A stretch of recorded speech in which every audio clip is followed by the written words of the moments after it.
Good evening. Oh, Jesus. How in the hell? Hello. Good evening, everybody. This is Omar Serrano with the Tilted Lawyer podcast. You know, I'm fighting some laryngitis. My voice is getting a little bit better, but it ain't that bad. Look, folks, it's part 4 of my breakdown of this Justin Baldoni timeline that was filed last Friday, about 7 days ago. And by the time I'm done with this, I think what we're going to have is the most comprehensive breakdown, legal breakdown of these of this evidence that's out there on the internet. Very well might be. I've seen other people try to tackle this document. I've seen other people talk about it in bits and bytes. But in totality, what I've done over the course of 3 videos now is talk about this case for like 10 hours. I'm going to spend another hour or so talking about it tonight. I might be joined by some reinforcements a little bit later.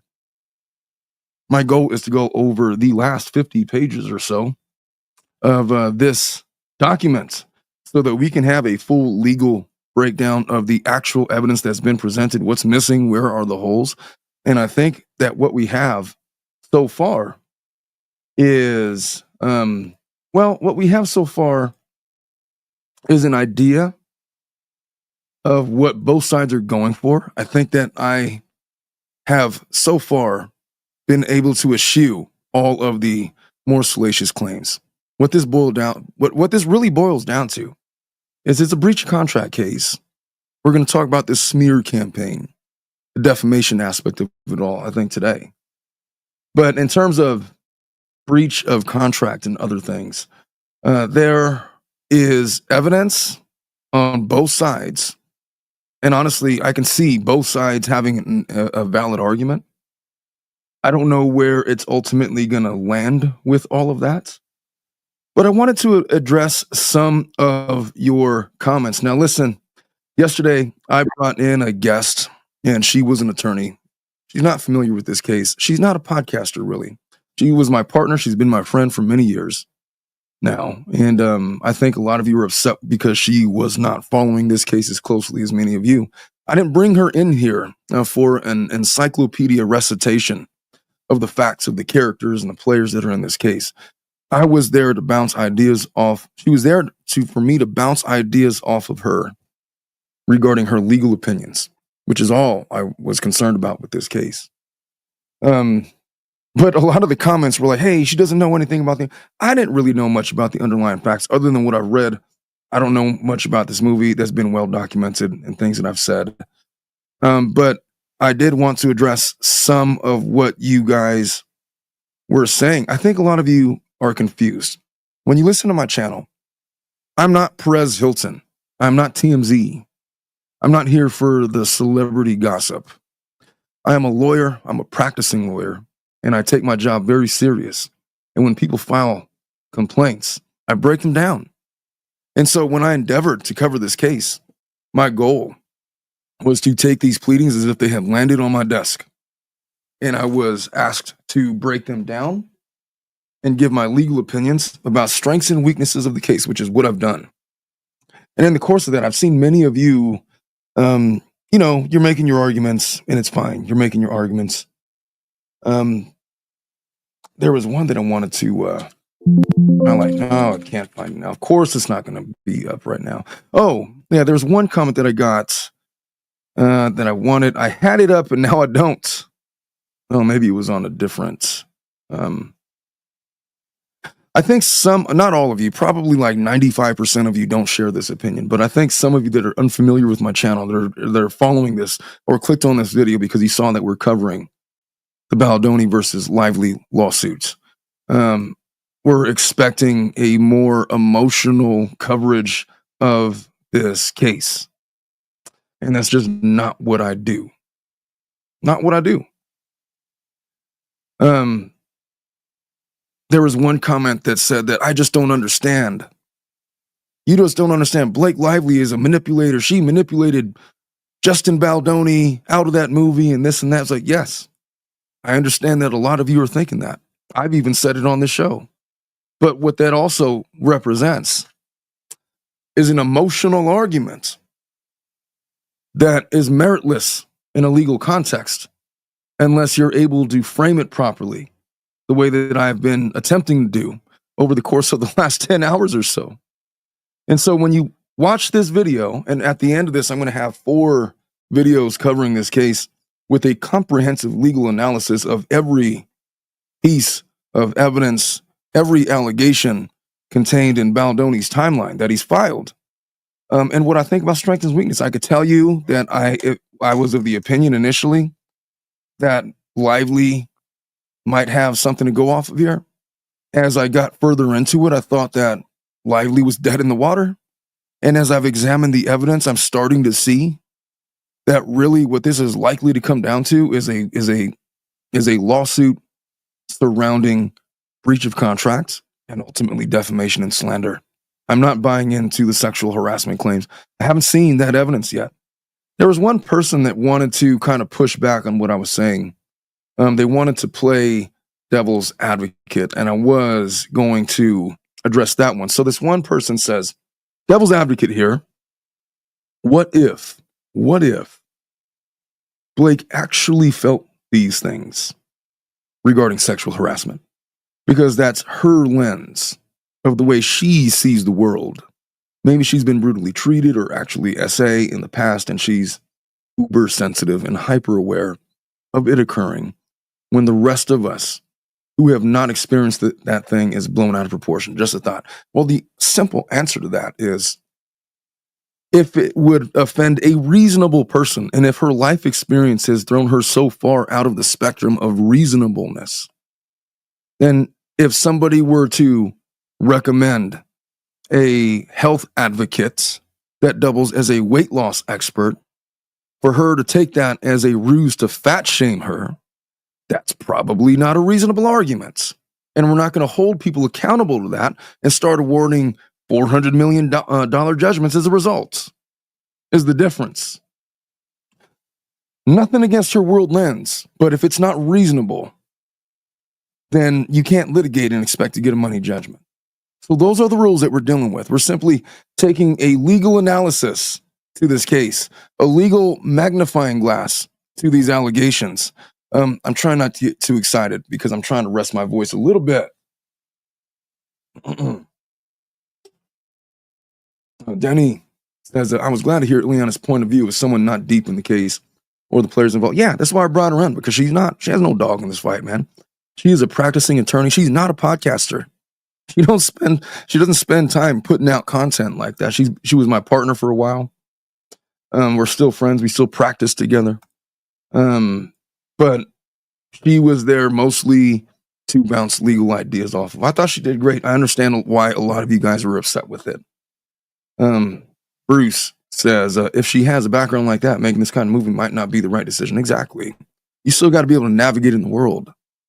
And if you have that level of trauma that your lens has been so distorted, such as to not become reasonable to interact with the rest of the world without some fear of some traumatic offense occurring to you in your daily walk, and then perhaps you need to fix that and work on yourself, because the world is a big, scary place. And not everybody's going to be aware of your lens. What we are held to account is what's reasonable. It's not reasonable to walk up to somebody and just start commenting sexually on her lady parts out in the open, offensively. That's not reasonable, but it is in some circles.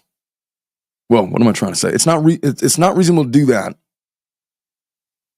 Lively is suggesting that it was unreasonable for Baldoni to enlist the help of a health specialist that specializes in weight loss because it was fat shaming. And there was no evidence that he was trying to do anything other than be ultimately helpful. That's the difference. And that is the scales of justice, as they say. So let me get into this. Last time we left off in part 3. We were at page 118. There's been a lot going on. So we started where we started. Where we ended up was they're now promoting the film. Baldoni has lost some of his writer credits with respect to the movie. There's been increasing tensions between the studio, Wayfarer, Sony execs, Baldoni, Lively. Oh, and by the way, Taylor Swift is pissed at Blake Lively. She says, "I ain't your dragon, bitch." She might as well have said, I don't know what she exactly said, but she might as well have said that. Oops. Does he look like a bitch? She might have said something like that. Yeah, Taylor Swift is not happy the way that she's been portrayed in these legal documents, which is to say that maybe Lively, in the course of representing who she is in Hollywood, overstepped or over-reported or inflated herself for the purpose of bullying. That's an argument to make. Let's get into some of the stuff. So this August 8th entry states that Nathan and Lively's publicist, Leslie Sloan, reach an agreement whereby neither will communicate directly with the reporter to informing the other. Nathan states, "I'm not doing one thing without speaking to you," to which Sloan responds, "Me either." Just 9 minutes later, Sloan breaches her agreement with Nathan by engaging with the reporter at the Daily Mail. Sloan actively continues her discussions with the Daily Reporter, feeding false information to cast Baldoni in a negative light. To divert attention from Lively's tyrannical behavior on set, Sloan attempts to portray Baldoni as the antagonist, stating, "The whole cast doesn't like Justin. Nothing to do with Blake." By the way, when you see this, the person that is using this quote is just letting you know that they didn't write it like that. They're quoting it exactly how it was written. With Blake, she doubles down, insisting, "I'm telling you, she's a liar." They're panicking as the whole cast hates him. Sloan also threatens reporters, saying, "The entire cast I will have go on the record. This needs to hold." There's text messages between Nathan and Sloan. From Melissa Nathan. "Melissa, Sloan, happy to. I land in less than 2 hours. Thank you. Have a safe flight. Also, I'm not doing one thing without speaking to you. I'm not answering one email about this situation. I've told everyone to not do one thing, plant, seed, even speak to one reporter, even on background. And now I'm involved. There will be no shock surprises to you, me either." And then Sloan texts with the Daily Mail reporter, "I had to talk to you about some stuff that came in from reporters regarding Blake and her movie drama on plane." Like what? Well, it's a lot to text, but it's regarding probs on the set involving her and Justin and fallout over what with Blake being labeled difficult and power struggle. That's 1,000% untrue. I don't want to go on record. Never on record. Your info is totally off. There is clearly something, pardon the crack in my voice. There's clearly something going on because it's cold. It's cold from 3 reporters and none of them are me. There's clearly something going on because it's cold from 3 reporters and none of them are me. I'm just the only one not afraid to reach out to you. You have it all wrong. Your reporters are so wrong. Okay, I'm just being straight up with you because that is how I roll, because I'm coming to you because I actually like Blake. I don't want Daily Mail to F with her. One of them said that Blake and Ryan insisted on rewriting the movie, and another that she got very opinionated over directorial issues.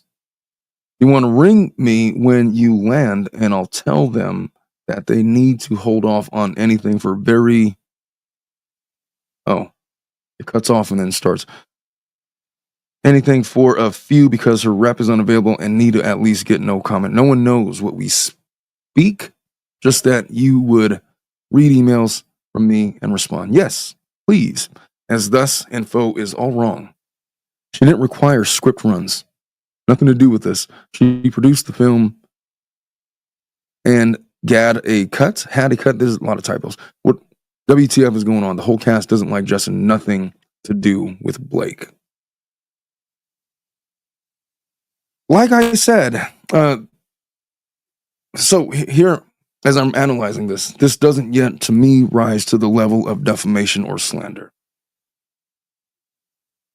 But it's certainly planting seeds about somebody trying to put Justin in a negative light. There's a lot of gossip going around on the sets. They're talking about it. And by the way, gossip is protected speech. It's not defamatory.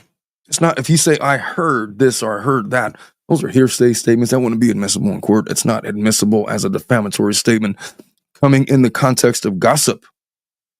Where we start to find defamation is where these statements are presented as truth, outright bold-faced lies that are verifiably false, presented to people in positions of influence that could make or break Baldoni's career. Now you start getting into stuff that's defamatory.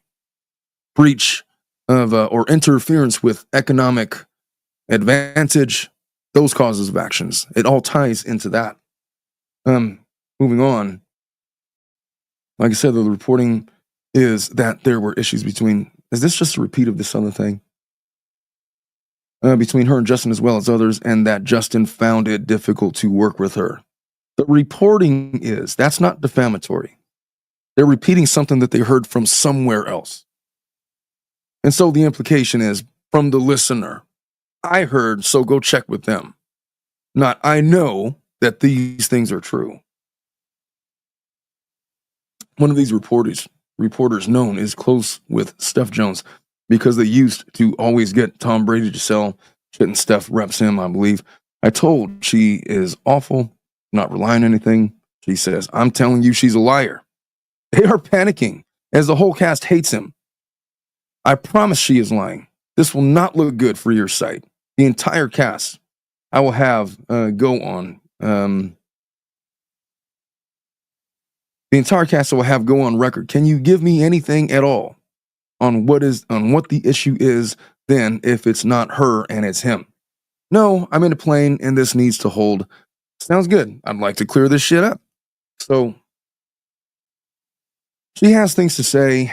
We don't know where that's going to go yet. Later that day, Jones, attempting to reinsert herself into Baldoni and Wayfarer's good graces while sidelining Abel, contacts a Daily Mail reporter about a story on Baldoni and Lively. Abel, at the direction of Baldoni and Wayfarer, previously instructed Jones not to speak to the press due to the fragile truce with Lively's team. Despite this, Jones brags to Wayfarer about trading calls with the Daily Mail to appear engaged with the account. Notably, at the time, Wayfarer and Abel were unaware that Sloan had breached her agreement with Nathan. Sloan and Sony later discovered that someone from Baldoni's team had been communicating negatively to the media. It was clear that Jones was the source, and Wayfarer's leadership, along with Sony, were livid. All parties were desperate to avoid an all-out conflict between Lively and Baldoni just as the film was about to be released. So this is important because to the extent that they're claiming that Justin led a smear campaign against Lively, if there is indeed evidence that he was separating himself from any of this, he had nothing to do with it. It was people from his team going on the record in ways they weren't authorized to do, certainly not by him. Then that's a big deal because it puts a dent in that cause of action related to Lively's original lawsuit. Here is emails supporting that. Stephanie Jones, blank has been nice and fixed things for us in the past. I can give her a call that this is a nothing burger. More back and forth. Okay, so on August 8th, 2024, Nathan and Abel are left to deal with the fallout from Jones inserting herself. Melissa on Zoom. Jennifer, damn, I wanted to tell you something funny. I'm calling after. Steph chimed into the Daily Mail article and then screenshot it and sent it to Jamie and Tara and was like, I know her, I will handle, and she will kill it. And Jamie told her to stand down because you're handling. Made me giggle. Oh my God, wait, Jen, she just fucked us up. This is making sense now. She didn't respond though. She sent that to me and the team, not the writer. No. I think she did. You know what? What is it? Oh, I think that's how I'm going to do that. I'm going to read these text messages in this voice. That way, you could differentiate between the two parties speaking. All right. That text message is blurry. Is this the same thing? I'm not even sure if I'm going to be able to read that. Negative on that front. She's just ruined our strategy in one swift swoop. Blank was fucking holding. I'm so fucking pissed, Jen. I just told Jamie. Yep, I saw Leslie message, and now the studio is calling SJ. She's ruined our whole strategy. I'm fucking furious. I can't do this shit. Is this real? She's now pushed blank to write more. I'm trying to stop it. Oh my fucking god, I'm at a loss. His voice is hilarious. When I read it like that, also not sure where they're putting this up. There is no way we will do a tag story with DM. No one even knows we have him. She said Stephanie. So maybe Stephanie is involved? She's not. V, weird. She said Stephanie is a cunt. Oh, that one repeats. Okay. I want her to know it's not mean. We have been honoring. Yes, absolutely. I just want to know that I am not crazy and that you know what happened here in your heart in reality. You know it, correct? 100. I am horrified. That's the last I will say. Okay, I just texted her. She's on the plane, coming back. I'm waiting for her to get back to me. Let's try and calm the situation all the way down. Once she responds, then we'll set a call for us three or a group chat. My sister said she is so furious, and I'm like, tear face. Does Jamie see it? Does he see it? She replied, more than happy to speak to you.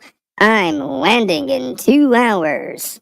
I don't know why I said like that. Exactly. Everyone needs to cool down and stop fueling the fire. I need to have a shower and go to my client, but you made the right decision, and I hope you know this. Exactly. We're all on the same team. I'm gonna tell her exactly that. I know now more than ever. Horrified. Checking into the motel. On with her, Leslie. All right. I'm going to ask Leslie. I'm going to ask Leslie if we can do a group text and update her on the request. She needs to help kill that NYP story. She planted it. I'm still in shock. Of course, that's the only thing that could blow up, and it's my sister. And I guess screenshots of the articles. She needs to help kill that. Oh, same thing. Same thing. All right, so August 8th, crisis mitigation specialist Jed Wallace is engaged to assess and monitor all online and offline concerns related to Baldoni and Wayfair, specifically pertaining to information received about a developing campaign to discredit and damage Baldoni, including his Baha'i faith and Wayfair. Given the importance of the film to Baldoni and Wayfair, its success, and the critical support it would bring to the domestic violence survivor community, Wallace is asked to focus on analyzing online feedback and monitoring the overall sentiment related to Wayfair, Baldoni, Lively, and others working on the film. So early morning, August 9th, Abel received an inquiry from the Daily Mail. So apparently, Blank is speaking to Leslie to get Blake to cut the shit. I think we can get through this if we just get that New York piece killed, unless he agrees to a truce. Lol. Jen, we can get through anything. Just trying to bail. Oh, shut the fuck up. Good Lord, I'll be done in like 15 minutes. Can you speak to... And yes. There's a screenshot of a very blurry, I'm not even going to try to attempt to read that. All right, so there's screenshots. I'll call him. Damn. Want me to do anything? This stemmed from what happened yesterday. I'll tell you on the phone how I know Blank really well. Wow. And then I'll call you. Lol.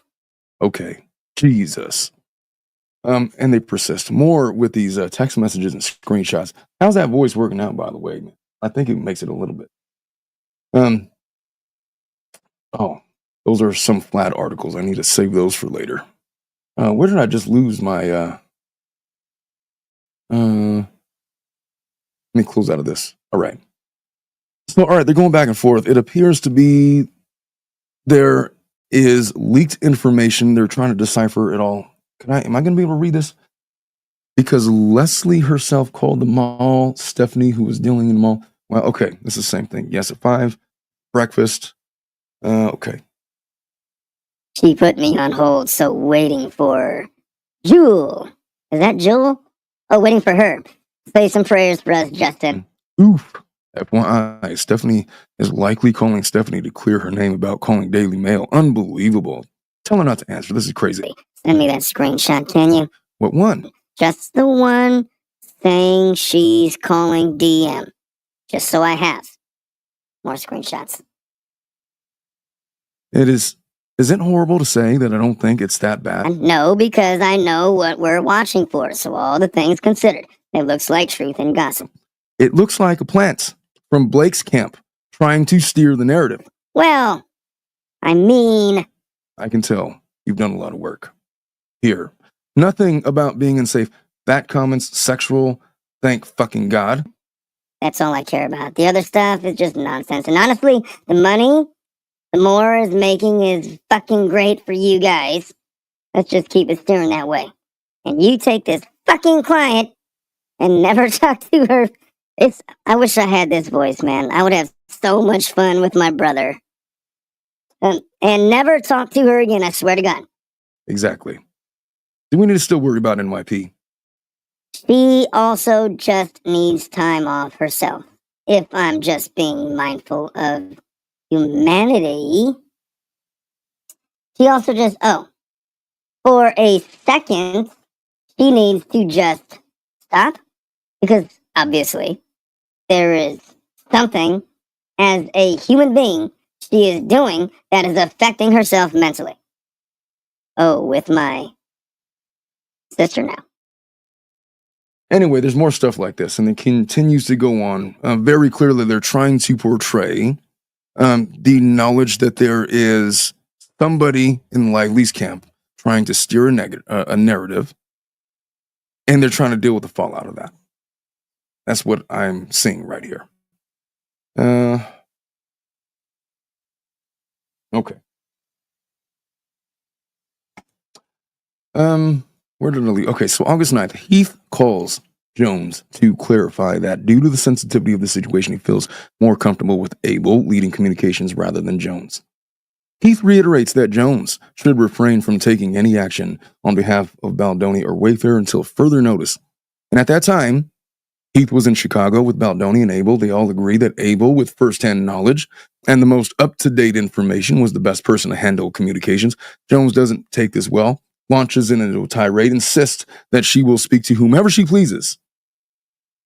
I will speak to whoever I fucking please. Damn it, I lost my place. All right. The day prior, Heath had texted Jones demanding that she not communicate with anyone on behalf of Wayfair or Baldoni.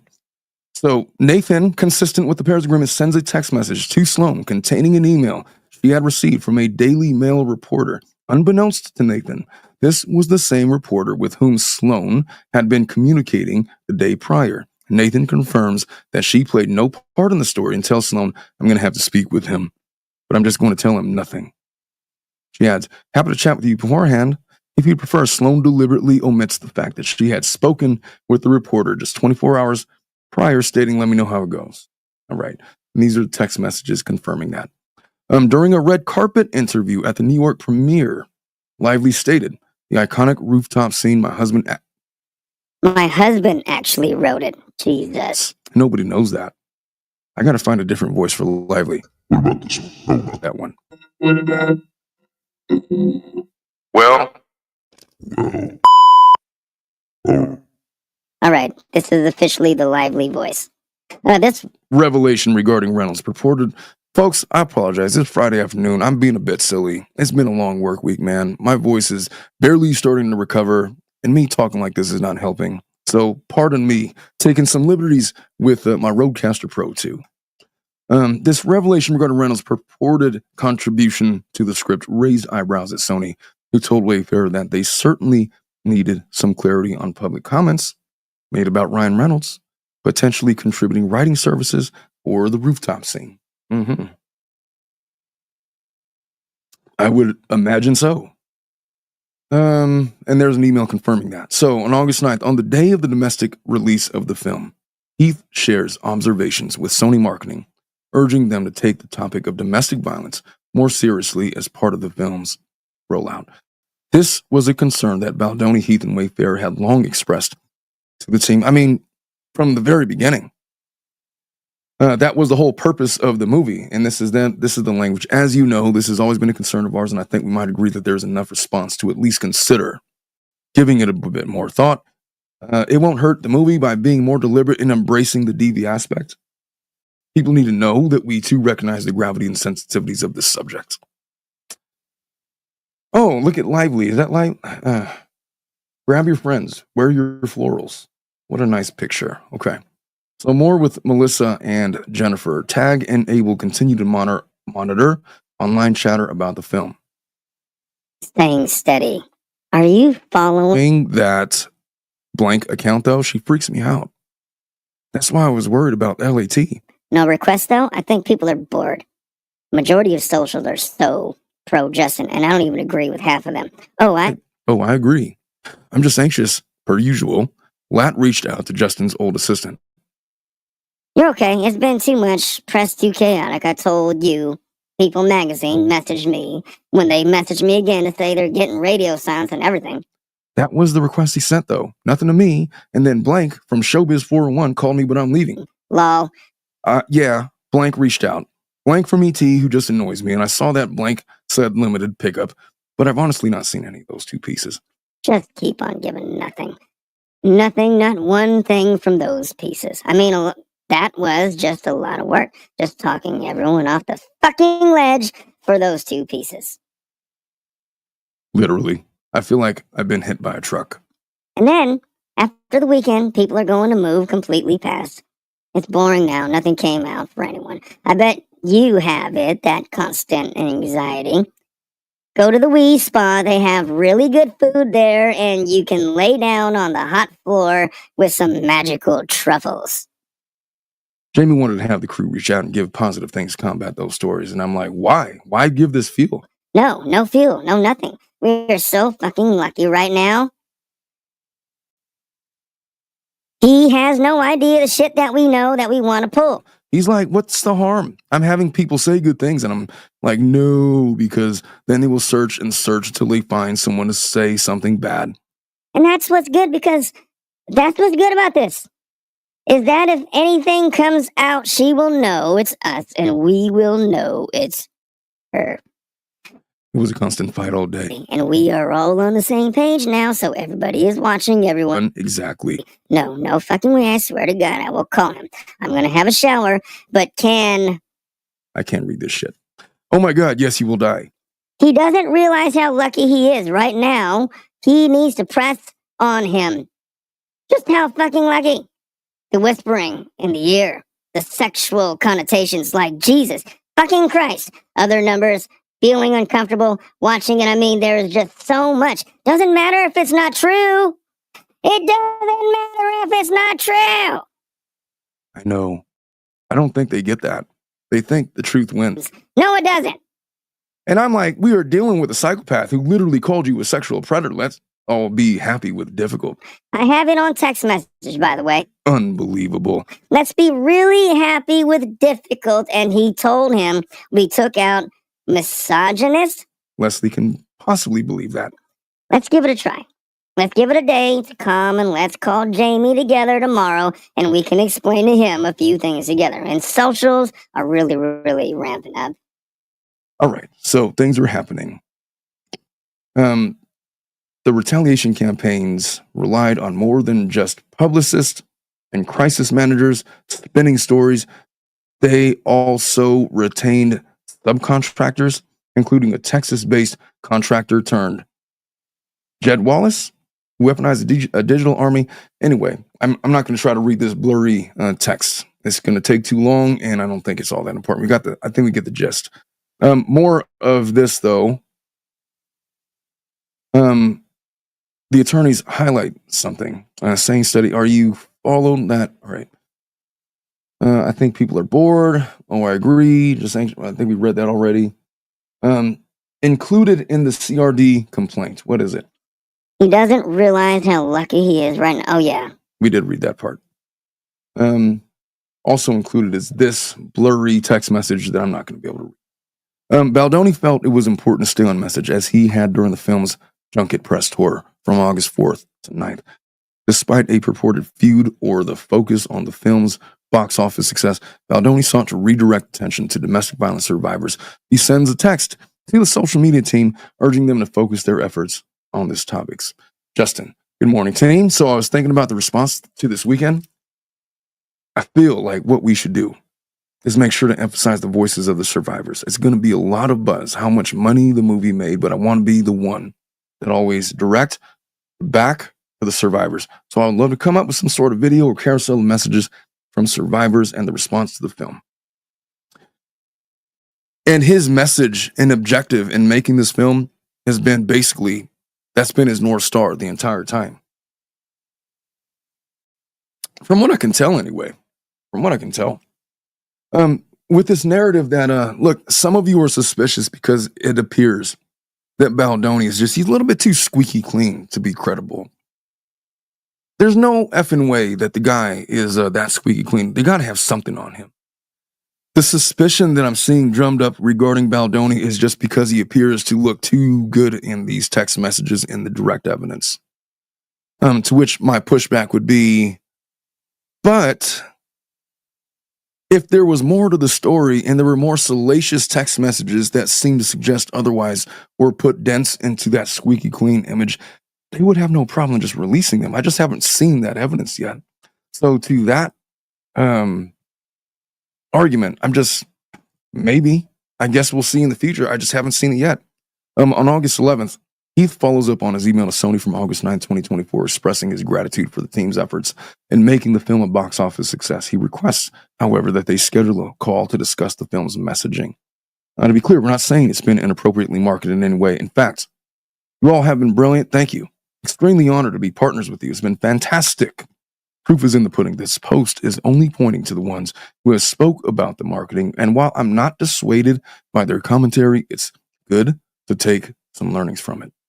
And that's Jamey Heath, CEO of Wayfair. On August 12th, organic articles emerged directly related to how Lively was promoting the film. Natasha Jokic, here's what's going on with It Ends With Us. That's just a link to the article. This is the article. As rumors swirl about the cast and crew of It Ends With Us having a potential rift, it's worth noting how differently its stars Blake Lively and Jessica Baldoni have promoted the controversial film. Blake Lively fans blast It Ends With Us actress over the tone-deaf and shallow interview with co-stars. On August 12th, I used to be able to get audio notifications when these things. Miss Tree Lady, thank you so much for the $2. I used to have it set up where I would get like a little ringing in my ear whenever somebody would leave a super chat. How do I fix that? Where's Dominic when I need him? Fucking guy ain't never here no more. Automatically, no, that's not it. Virtual, no. Yes, no. Well, shit, I don't know. I used to have a way to do that. Now I guess I don't. And that's for AutoStar. I'll figure it. Oh, son of a bitch. Thanks, Bruce. I'm so sorry. I thought my screen was shared the whole time. Oh, well, if that's all that goes wrong for today, then I think we'll be okay. I'm so sorry, folks. I'm so sorry. How do I fix my settings so that when there's important messages like that, I get a little buzz in my ear? Dominic used to take care of this stuff. No. No. Oh, maybe this. Let's see. No, that's not going to do it. All right. Well, we're just going to have to muddle through, aren't we? I appreciate you too, Sarah Don. Thanks, Bruce. You're out, as always, a G. I'm switching my TV so I can read those documents. Oh yeah, even with I'm looking this on a pretty large scale monitor, and it's not helping. Anyway, so August 12th, WME able discuss yet another conversation between WME and Reynolds. WME shares that Reynolds and Lively are furious with Wayfair and Baldoni for positioning them. Reynolds and Lively are furious with Wayfair and Baldoni for positioning them as promoting the film as a Barbie film. When did he ever do that? That's the first I've ever heard of that allegation. While elevating Baldoni to speak on the more serious messaging. Well, I guess that would kind of support if that was the narrative. And I'm seeing articles right here where fans are blasting tone-deaf, shallow interviews with co-stars, Blake Lively fans. And Baldoni's in the background. He's got this organization, and he's geared this film to raise awareness for domestic violence. It kind of tracks why people would have that thought. And so, anyway, Reynolds and Lively purportedly believe Nathan is responsible for this positioning, demand that Wayfair release a statement of contrition, taking accountability for the negative press towards Lively and Reynolds. So this is important because this is easily provable. If there's independent articles stating that Lively fans are upset with her because of how she has promoted the film somehow, while Baldoni is over there trying to do his domestic violence awareness thing, that is not his fault. And so, if this was a portion of the public damage they're saying came from Baldoni, I'm not seeing that. I'm not seeing where that evidence would have come from. I'd need to see it from Lively's complaint, because from this, if I have an article like this, and I don't know how many more, this is from the Daily Mail. People knew that there was drama going on with the film. She is recorded doing, dozens of interviews promoting the film. The one clip that I saw of her was her commenting, look, she did like an hour speech or whatever. I don't know what she was saying during all of that. But if she had ever, during those interviews, attempted to raise evidence for domestic violence or promote the film as being this serious thing to address the issue of domestic violence, that's easily provable. Then you could just show that, look, this is what I was doing, yet this is how it's portrayed. And because they said this, now people are looking at me like this. That's defamation. That's bullshit. If, they're assessing that based on how she's interacted with the press, that's not Baldoni's fault. That's because of how she handled the press, how she handled marketing and such. Continuing with this, they believe that Nathan is responsible for the positioning. Okay. They warned WME that absent compliance, the gloves will come off. I'm getting sick and tired of this lady's threats. That's like the 12th time that she's threatened these people and her co-stars, her co-actors with do this or else. In turn, Reynolds tells WME that he would personally draft a statement for Wayfair to release immediately. Now, look, the caveat with this is I'm looking at this paragraph.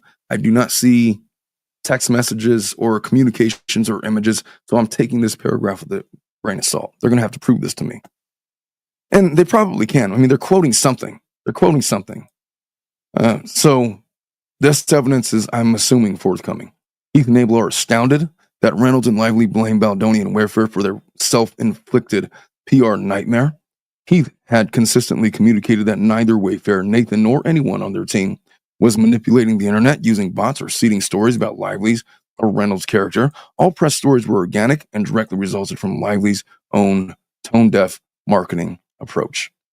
Folks, I'm supposed to be doing Flad right now. I'm going to have to push that back at least a half an hour. So pardon me while I edit that time frame, lest people be in there thinking that I'm about to go live any second.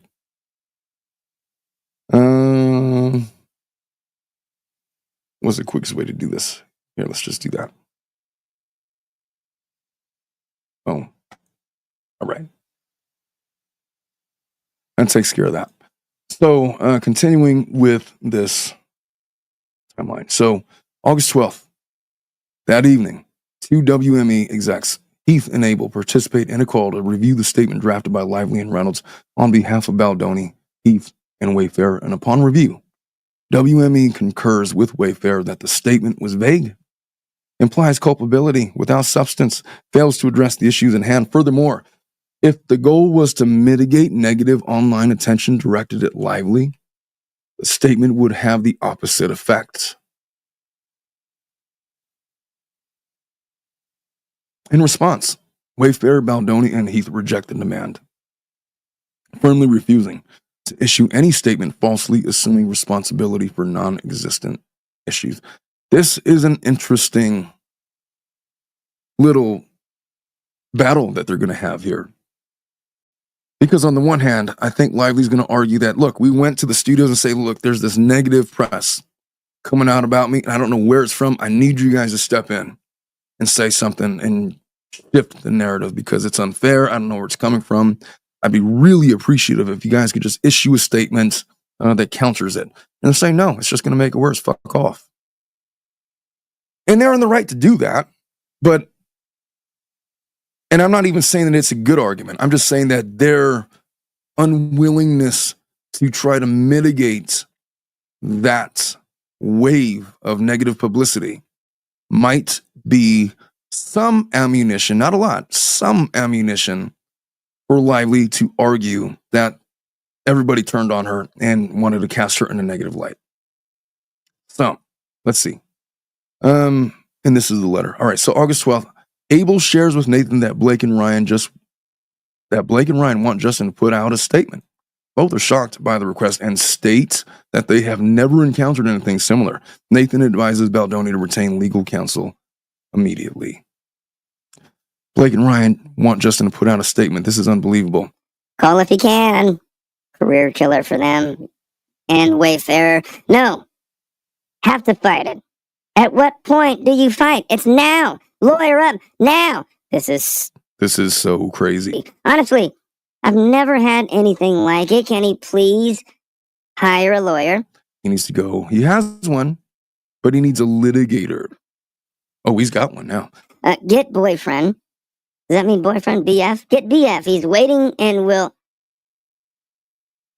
Is that BF or BL? Get BF. He's waiting and will also take on WM. I'm assuming that that's a lawyer. The initials of a lawyer. The Daily Mail publishes an article titled, Blake Lively goes into damage control by finally addressing the domestic violence, and it ends with us amid criticism over tone-deaf film promo.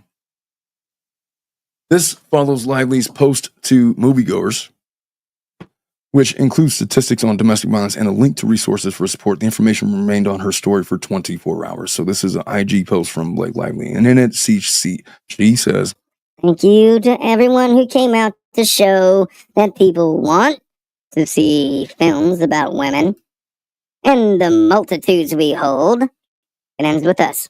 It's a story of the female experience. All the highest highs and lowest lows.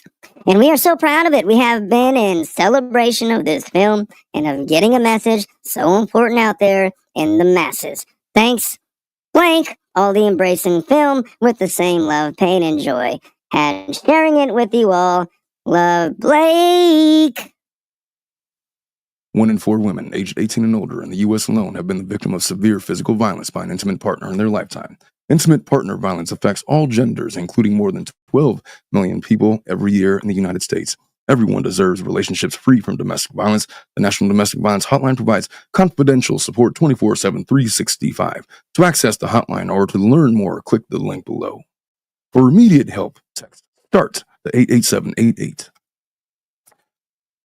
The following has been a message brought to you by the Church of Jesus Christ of Latter-day Saints. It hasn't. They have nothing to do with it. More tailspin stuff. So August 13th, the New York Post contacts Nathan for a comment regarding competing cuts and on-set feuds. The information provided is inaccurate.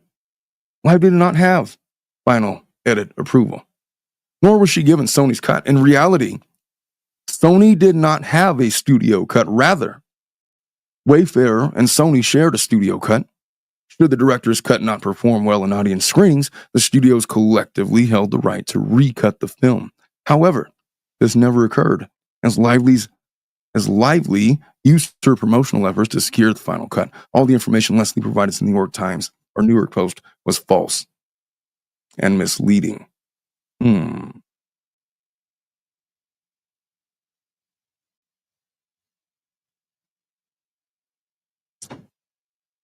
All right, so there's this text message back and forth. See if I could try to zoom in on this a little bit. That's from Melissa. It was a more feminine edit. All right, we're gonna do it. And listing this, Blake Lively was given that final approval on It Ends With Us to make the movie more feminine. According to sources, the star and the rest of the cast are not speaking to director and co-star Justin Baldoni, and Brandon Skillner particularly has a problem with hints over. God damn it, I can't read this shit. Although not greenlit as we predicted, there will now be a bottle over the sequel that starts with us, as Baldoni owns the rights to the film, but due to the rift with Lively, it's unknown what will happen. A source said there were 2 edits, and the studio went with a more feminine edit. Blake had the right to do that. She had final edit approval. Like hell she did. NYP and Leslie Place, Jennifer Abel. It was not a more feminine edit. It was a different edit. Leslie is working overtime. She really is. She really is, but I don't think she wanted to. Have to remove more feminine edit. It was just a different edit. And she wasn't given final edit approval. She said she wouldn't promote the film if it wasn't one that she personally could get behind. I.e., if it wasn't her edit. Even though Justin scored higher in the focus group screening, so that's the fact. However you want to spin it. Lol. This is what I think we should do. Can we say sources say Justin understood how important it was to have Blake support the film, so he and Wayfair gave the okay for her to have the say in the final edit, or is that too much? I'm just on Zoom, but call Sarah and go through, or wait for me to do as well, and she has to give us the opportunity to comment. All right, so that's more of that going on. On August 13th, Hollywood Reporter publishes a story naming Nathan as Baldoni's crisis PR rep, drawing a comparison between Baldoni and Nathan's previous client, Johnny Depp. This comparison proves damaging for Baldoni, as Nathan was hired specifically to ensure that the truth would be communicated free from interference by Lively's team. Crisis PR, veteran amid alleged It Ends With Us riff. All right, so here's what I'm gathering. I'm watching the public pick up on a rift because of the way that the film has been marketed. I don't see any evidence right now of a smear campaign advanced by Baldoni, Wayfair, or Sony execs against Blake Lively. I don't even really, arguably, you can say that, Reynolds and Lively had been trying to tarnish the name of Baldoni to anybody that would listen for some time now. But in private, I haven't seen any evidence of them do it publicly yet. And that would be the standard of some of their causes of action. That's really what I'm looking for. Oh, shit. All right. Are we going backwards? Yeah. August 8th. Sloan has a text conversation with Daily Mail reporter who spoke to Jones. Jones, acting independently, had reached out to Daily Mail, seemingly on her own initiative, and in direct disregard for Heath's previous request to say nothing.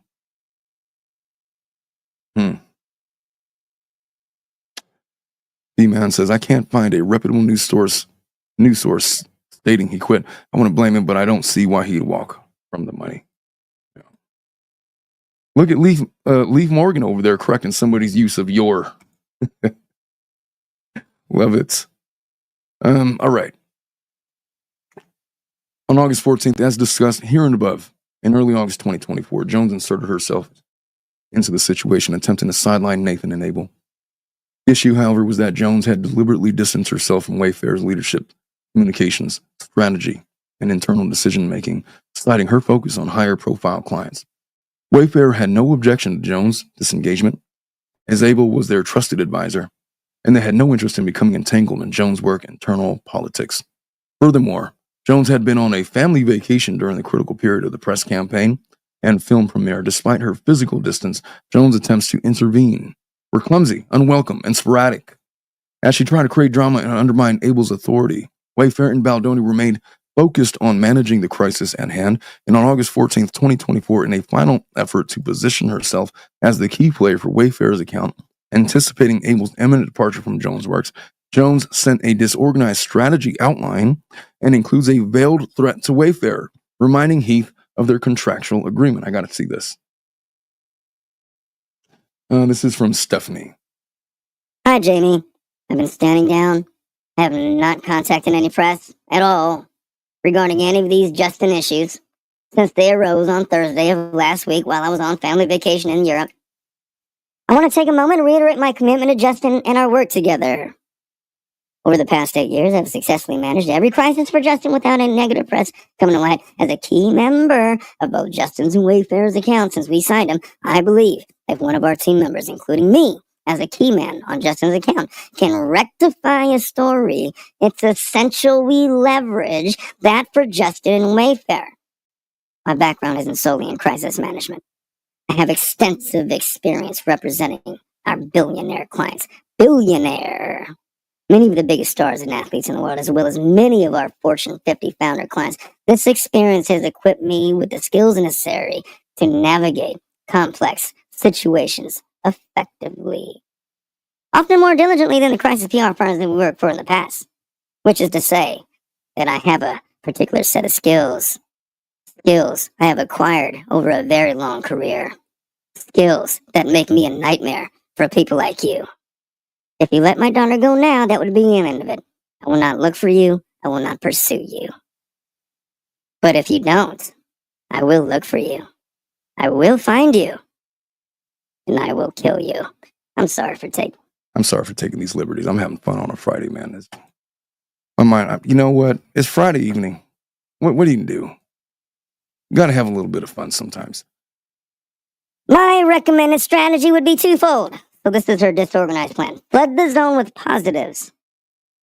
We need to ensure that we promote positive narratives that media outlets cannot ignore. Currently, most stories are heavily biased towards Blake's perspective, leaving Justin unrepresented. It's crucial that we fight for every inch of every story, which requires far more effort than typical crisis PR want to put forth in our experience working with specialized crisis teams. I'm not so sure if a flood of... I'm just not sure if that's going to do what she thinks it's going to do. If you don't deal with negative press and you just try to drown it out with more positive stuff,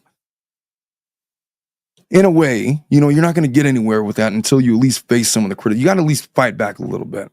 Ignoring it is ignoring it. Fighting back and confronting it is a completely different thing altogether. 2, prepare alternate stories. We should mobilize a robust network of supporters and third-party advocates ready to counter these narratives on deep background as well as some on the record, making it clear that the claims being made are untrue and unfounded. As you know, I've been on vacation in Europe and term. Okay. August 14, 2024, a journalist from TMZ contacts Nathan and Abel requesting comment regarding 3 HR complaints filed against Justin Baldoni on set of It Ends With Us.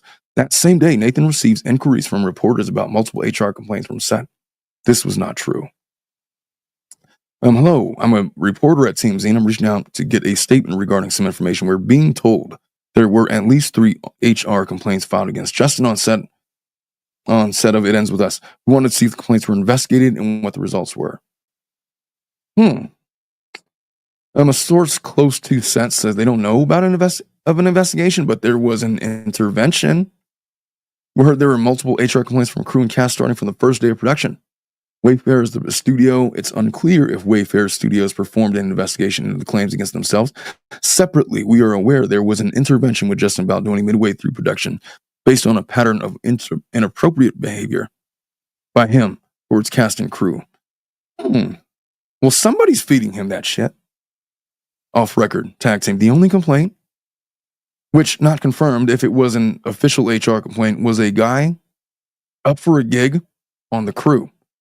Complained the younger guy who got it did so because of ageism. There was investigation, found no wrongdoing. There was no other complaints, especially no other. Oh, was that the end of it? Okay. Oh. There was not an intervention. Oh, there were no other complaints, especially no other documented HR complaints. There was not an intervention on set or with members of the crew. This would be false to allude to. Blake and Ryan had Justin and his team over for a meeting where Blake expressed all the things she was upset about. This was not Justin versus the team behind the film. It was his team versus Blake and Ryan. More of a contentious meeting.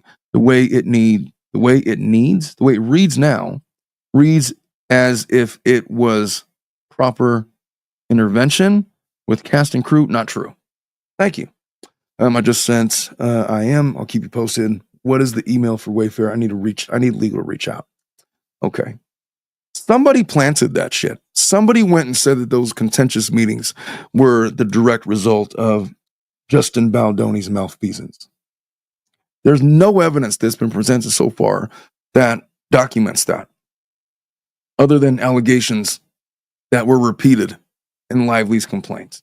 That's a problem. On August 14th, Baldoni sends Abel a TikTok from a creator suggesting that Baldoni is involved in something bad. Baldoni is just as confused as the rest of his team about the nature of this bombshell. Abel replies, "That is the question of the century," and reassures him, saying, "There is no bombshell, as you know," while confirming that she and the team are closely monitoring the situation in case a response is needed. And, all right. Baldoni texts Nathan seeking clarity on what is happening, what the strategy is, how the ongoing feud can be resolved. Nathan explains that she spoke with Sloan and asked her for her perspective on a solution. Nathan observes that when Baldoni is respectful, Reynolds and Lively, they don't like it. And when he plays by their rules, they still don't approve. She questions, what do they want? Nathan further clarifies to Baldoni that she left the matter with Sloan, asking her to indicate what course of action she prefers. Nathan emphasizes that she is willing to work with Sloan, either collaboratively or to protect Baldoni and Wayfair. Until something is leaked or wrongfully put out by Lively's team, Nathan and her team is not going to take further action. And here's dozens of text messages going back and forth, I guess, to explain that paragraph. So Nathan receives word from a reporter that Sony chief Tony Vincicara made a statement about Lively being an advocate for domestic violence, with no mention of Baldoni in the piece. Nathan immediately senses Sloan's involvement in this development. However, Abel suggests that it is Reynolds who likely pressured Sony into the statement. Interesting.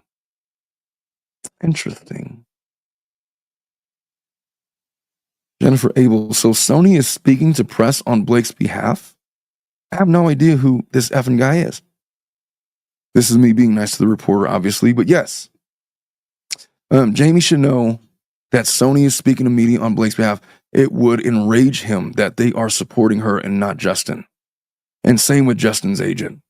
I just got off the phone with him, but I hadn't told him because it came through just after I put the phone down. On August 14th, excuse me. On August 14th, organic articles come out in response to Lively's promotion of the film. And these are the articles. More organic articles come out in response to Lively's promotion of the film. On August 16th, more organic articles come out in response to Lively's promotion of the film. It ends with this promo has failed domestic violence survivors like me. August 16th, Nathan receives a message from a reporter about a story from the Daily Mail. Could Blake Lively be canceled? Nathan, realizing that the article could give the impression of having been planted by her, laments, "Man, this is unfair because it's not. It's also not me." The reporter responds, "No, it totally does look like his side." Nathan shares a screenshot of her conversation with the reporter with Abel. The two of them sarcastically joke, "You really outdid yourself with this one." Nathan responds, "That's why you hired me, right?" The mail is going nuts. "Damn, that's fair because it's not me." "Everything now looks like it's me. Maybe not to you." "No, it totally does look like his side." Omitted from Lively's complaint is this: "Wow, you really outdid yourself. That's why you hired me, right? I'm the best."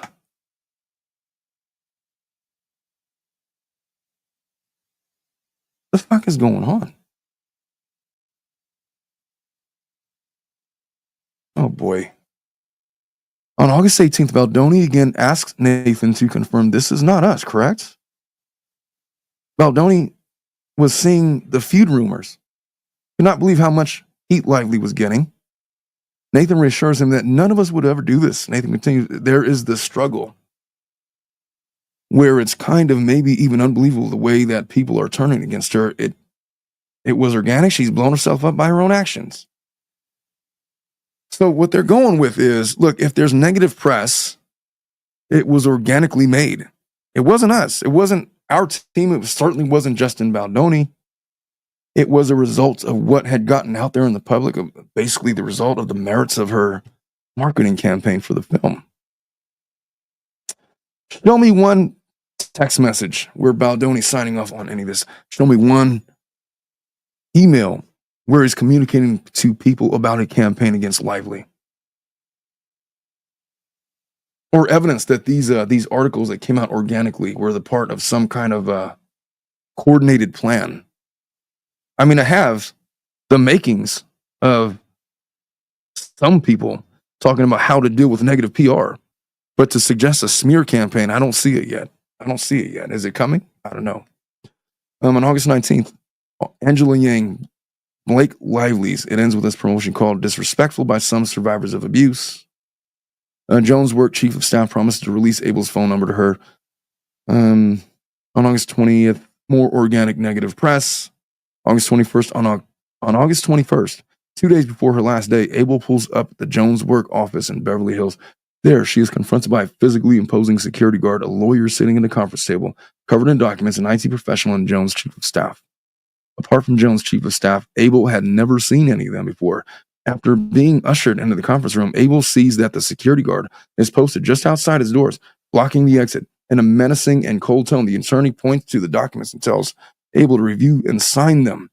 The attorney claims that Jones Works believes she had proprietary information on her personal laptop and will likely have grounds to sue if Abel does not give them access. Completely caught off guard by this hostile and intimidating display, Abel falls into a state of shock. She's never experienced anything like this and does not know what to do, fearful that she will burst into tears and humiliate herself, which she knew was what Jones wanted. Abel disassociates. Knowing she has not done anything wrong, just desperate to get out of there, Abel signs the documents without digesting their contents. That is the definition of coercion. Afterwards, the lawyer demands that Abel hand over her personal laptop. Abel complies, and the IT professional conducts a search that turns up nothing. The attorney then presents Abel with a list of approximately 10 documents and accuses her of having accessed and stolen them. Presents Abel the list of approximately 10 documents. Abel denies having done so. The IT specialist conducts a further search of the laptop, which again turns up nothing. The attorney then instructs Abel to hand over the phone, after which security would escort her out of the building. Still utterly shell-shocked and desperate to get out of there, Abel agrees to hand over the phone, so long as they will confirm that Jones Works will immediately release her personal cell phone number, allowing Jones Works to take possession of the physical device without gaining unrestrained access to its contents. It will also enable Abel to get a new phone and move on with her life without undue disruption. Abel pleads with Jones to release her number in the text. The following day. Steph, this is Jen. Jen and Abel, my new cell, I'm writing you both as a personal plea. Please release my cell phone number. This is the same number I've had since high school. This isn't a work-related thing. This is my personal number that is linked to all my bills, my medical, Chris's dad, living facility, all of my personal emails and accounts, and due to two-factor authentication, I can't access anything. You wrote me numerous times you were going to release this, and when Verizon was calling you during the 4 hours I was there yesterday, you never picked up. They said you never even started the process after you told me you did. The lawyer I was ambushed with yesterday even said this was fine to do. Get the fuck out of here. They straight up bullied her.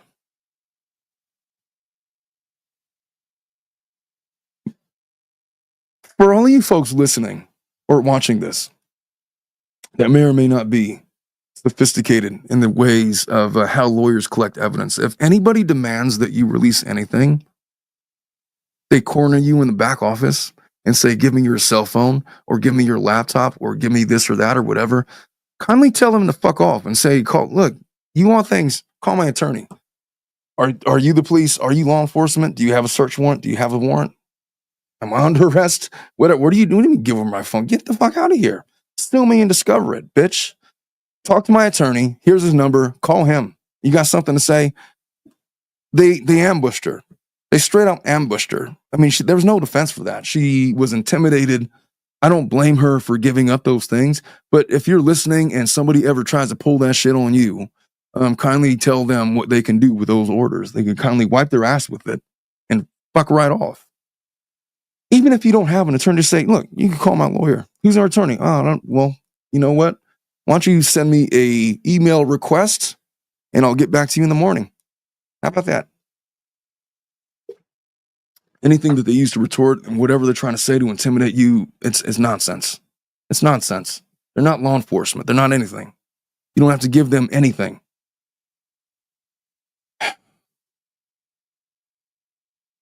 All right. That was upsetting.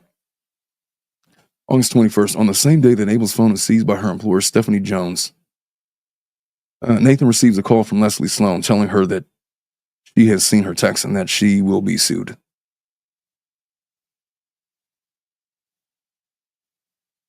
Nathan receives a call from Leslie Sloan telling her that she's seen her text. Okay. I guess this is Leslie Sloan's incoming. Baldoni sends Nathan a suspicious profile, suspecting it of trolling Lively. Nathan confirms that 100% this is not anyone from your team whatsoever. I'm not going to be able to read that. This is an example of someone trolling blank on all my posts, but doesn't seem like a real account. But yes, 100% this is not anyone from your team whatsoever. August 24th, Nathan's tag team continues to see organic backlash towards Lively without the involvement of tag. The article in question, Blake Lively fearing for her career amid it ends with us backlash. Well, on August 27th, Nathan further reassures Baldoni that everyone I speak to, and so many just chats that don't even know I'm on this all are pro you. I know that's not your intention either to make her or anyone an outcast, but the sentiment is pro you. Thank you for sharing. All right. I got 13 pages to go. Folks, do you mind if I postpone Flat by like 15 minutes so I could finish this? I do not want to do part 5. I'm just going to bite the bullet. I'm postponing Flat by 15 minutes, and we're going to, I'm going to make sure that I finish this. This is part 4. There will not be a 5th. All right. Let me just edit this real quick.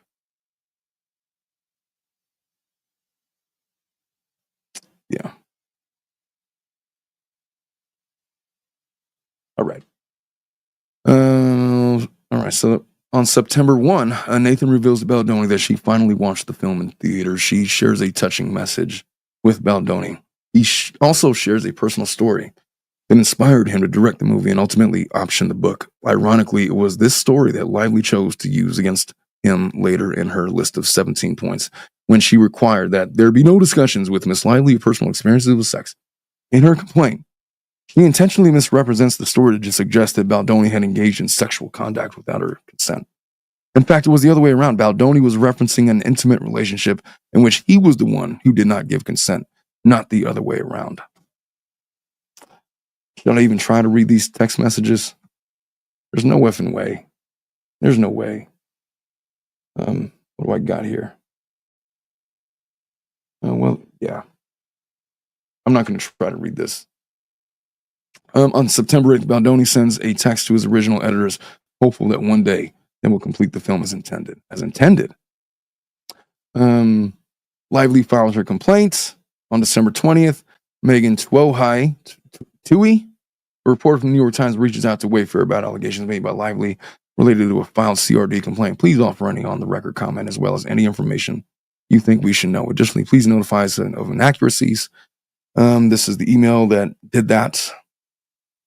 And on December 20th, Wayfair's reps responds to the journalist and unequivocally denied Lively's accusations. It is shameful that Miss Lively and her reps would make such serious and categorically false accusations against Baldoni, Wayfair Studios, and his reps as yet another desperate attempt to fix her negative reputation, which was garnered from her own remarks and actions during the campaign for the film, interviews, and press activities that were observed publicly in real time and unedited, which allowed for the internet to generate their own views and opinions. These claims are categorically false, outrageous, and intentionally salacious with an intent to publicly hurt and rehash a narrative in the media.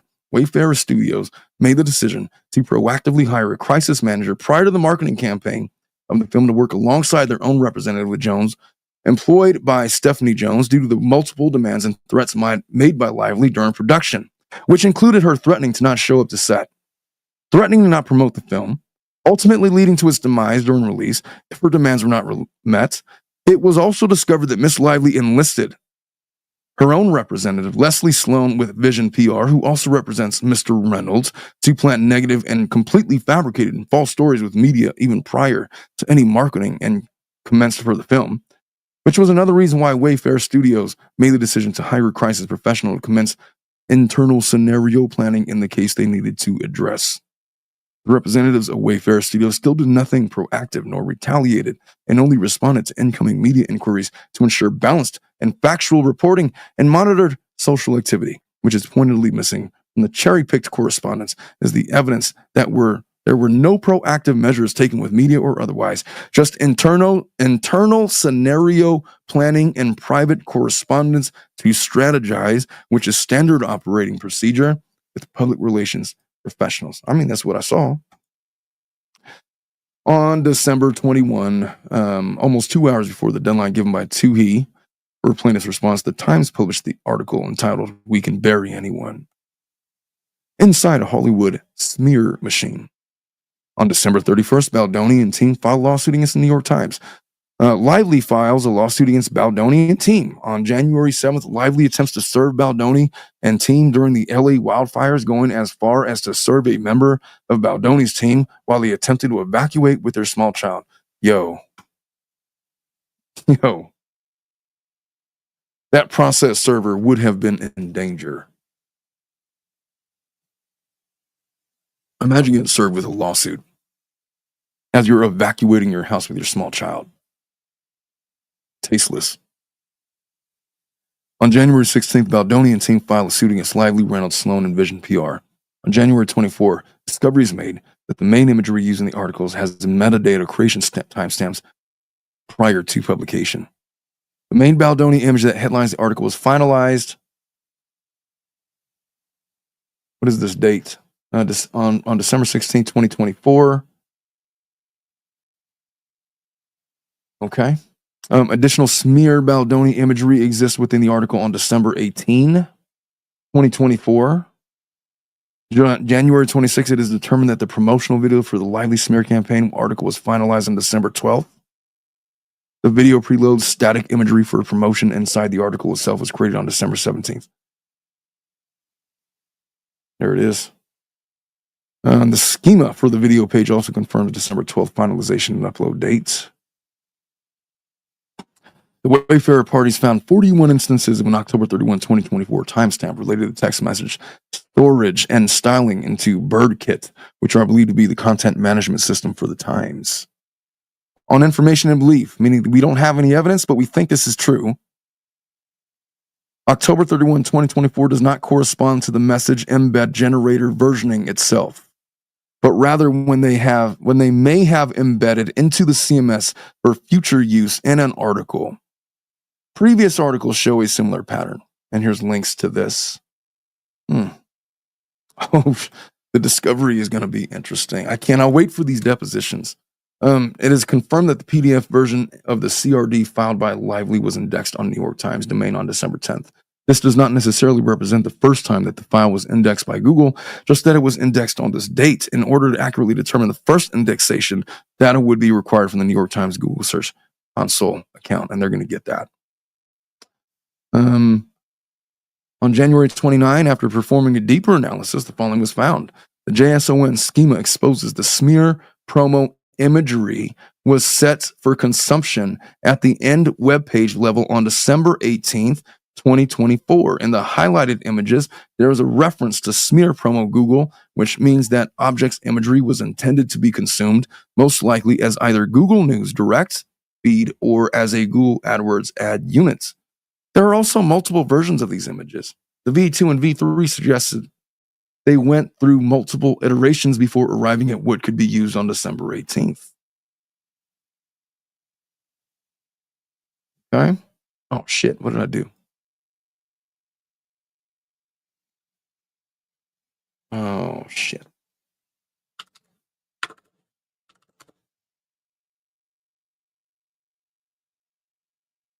All right.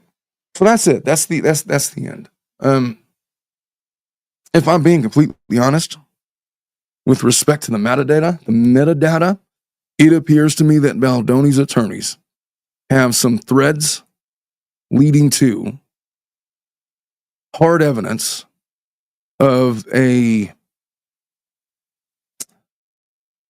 carefully crafted smear campaign against Baldoni that they attempt to expose in further litigation via discovery, via deposition, or otherwise. With respect to the causes of action, I'll go through them just very quickly. Let me just pull up some of my older notes from the pleadings. I'll go through some of this just so I can anchor myself here.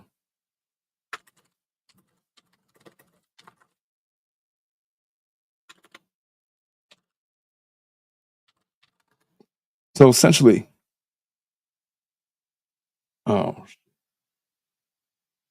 these are the allegations against Baldoni. Obviously, the inappropriate and unwelcome behavior on set.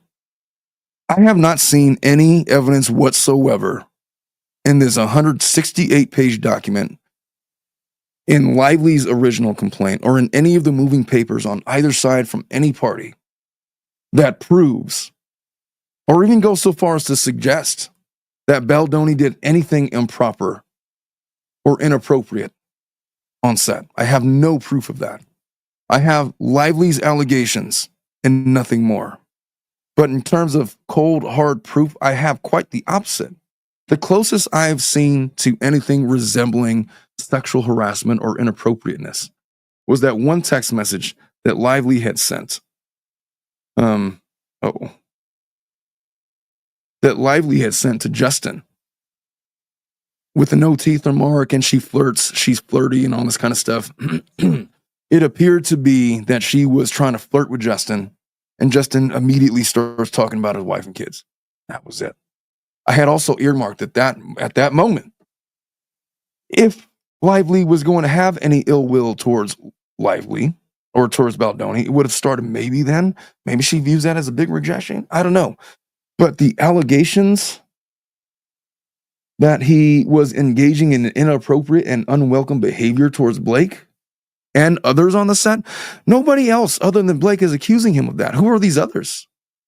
Who are the others? She's talking about comments on the actress's appearances. I've seen nothing like that. It was reported that another actress stated that she could not talk to him outside of a scene.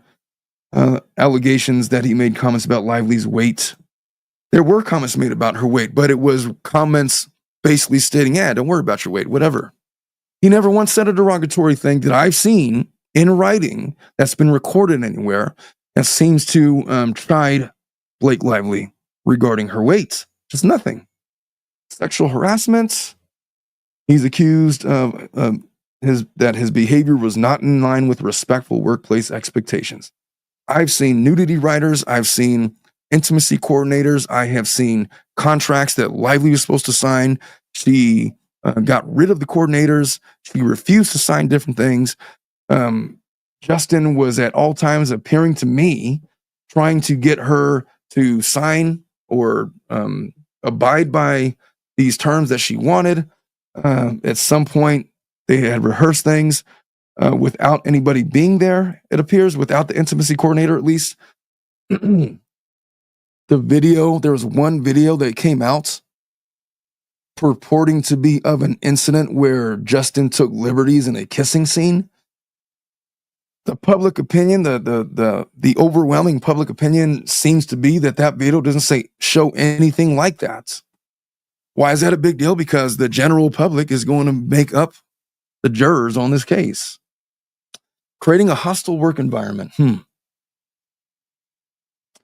Along with Heath, accused of contributing to a hostile work environment. I haven't seen that. The only hostility that I've seen so far has come from Lively's endless demands in this case. Demanding that certain things be met, or else I won't do this, I won't do that. I'm not showing up to that. We will not resume. I'm not going to be a part of this. I need to edit it by myself. I'm not going to market the film. I'm not going to show up on the set. All of these things. And there's plenty of writings suggesting that, demanding that Justin Baldoni not get his writing credits on the film. The smear campaign, he's accused of retaliating against Lively after raising concerns about his behavior. It's allegedly launched a social manipulation campaign to damage Lively's reputation, including using social media to bolster his own image and suppress negative content about him. I haven't seen that evidence. Is it forthcoming? I don't know. Maybe they're going to release their own 168-page timeline full of the receipts that show Justin doing those things. I just haven't seen them in any of the filings yet whatsoever. Claiming that he's misrepresenting himself as a feminist ally.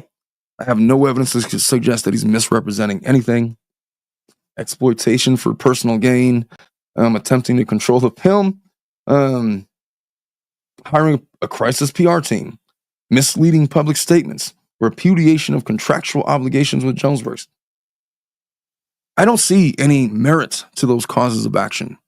So I'm honestly, and to be fair, it's pretty one-sided because I'm only reading Baldoni's publication right now regarding their version of the evidence. All I'm saying is, from what I'm seeing, from what she's accused Justin of, I see no evidence of harassment or inappropriateness. I can pretty much toss those causes of actions out with the bathwater right now. I haven't seen misleading public statements. What? She's got to be specific. What specifically is she talking about? He did hire a crisis PR team, but that appears to be because they were getting calls from reporters stating that there was rumors that there were HR complaints as a result of Baldoni's behavior. Is any of that true? And then they're starting to see all these negative things start to pile up. And so internally they have these discussions, but it was for defense. It wasn't for offense. I don't see any evidence of a repudiation of contractual obligations. Rebuffed efforts to settle privately. Yeah, nothing like that. In a second.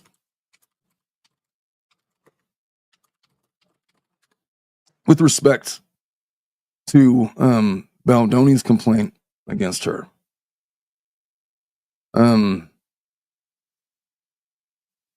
orchestrating a smear campaign, maybe. I mean, look, somebody leaked something. Making false accusations, that was riddled throughout. And to be fair, I don't see any direct comments directly from Reynolds or from Lively trying to do that. I see a lot of other people insinuating that it was going on behind the scenes. So we need more evidence to prove those allegations. Civil extortion, maybe. Maybe, with the caveat that, yeah, she was making those demands, but you kept giving into them. Is that extortion, or is that you agreeing to her terms because you knew it was going to benefit you? We need that to be fleshed out a little bit more. Defamation, false light. We're on the fringes of it. I don't see anything mind-blowingly obvious that suggests that this has occurred. I need more evidence. I don't have it yet. Season control of film. Alienating cast and crew, maybe. Tone-deaf promotion, yeah. In short, although that 168-page document is impressive, it does not answer with any finality the question of whether or not Lively, or Baldoni for that matter, are guilty of any of these causes of actions that have been lodged in the many different legal complaints. Is that forthcoming? I guess we're going to have to see. What I know is this is going to be really entertaining in the coming weeks and months. And I mean, I've gone this far in coverage. I'm going to be picking this up as more stuff comes out. All I'm suggesting to you is, look, you could be on whoever side you want to be on. I am not going to knock you for that. You could think that Lively is a monster. You could think that Baldoni is a liar. You could think whatever you want. All I'm saying is I do not have definitive evidence right now to throw this case out and declare a winner.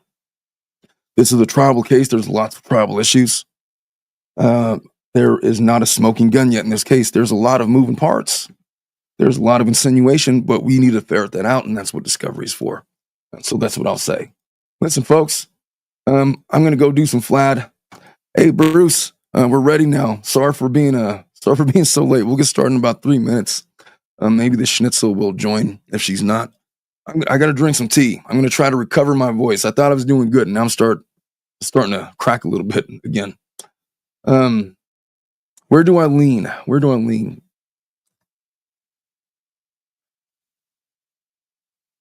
I think that Lively is a manipulative, conniving Hollywood person. I think she's a liar. I think she's ego-driven. I think that Justin has been steamrolled as a result of his own kindness. I think he came into this with the best of intentions.